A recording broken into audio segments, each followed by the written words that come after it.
I ka thonë pejgamberi sallallahu alaihi wasallam një rast Muadh ibn Xhebelit, i ka thonë: "O Muadh, a të tregoj për boshtin e një vepre, pra për bazën e një vepre, për shtyllën e një vepre dhe për kulmin e një vepre." Ka thonë, ja kanë gjitë me dorë gjuhës pejgamberi sallallahu alaihi wasallam dhe ka thonë: "Ruje këtë.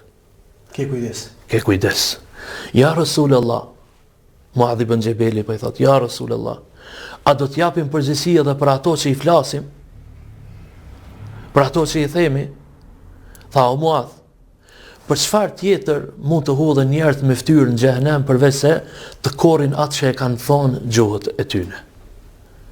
Pra ta korrin atë që e kanë qitë gjuhët e tyne, që e kanë folë gjuhët e tyne."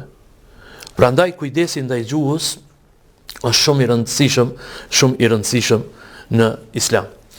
Gjuha, sidomos në këtë muaj, pejgamberi sallallahu alaihi wasallam na thot me një hadith të tij, thot: "Ai që gënjen dhe vepron sipas asaj, pra sipas gënjeshtrës, ai njeri s'ka nevojë me lën ushimin dhe me lën pijen."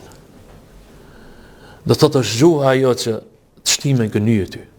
Është gjuha ajo që të shtin ty me bëj gjunahe para Allahut xhaleshanu. Prandaj pejgamberi sallallahu alaihi wasallam kur ka fol për gjuhën, ka fol që ajo është shumë e rëndësishme që i kthen veprat on të mira, on të këqija.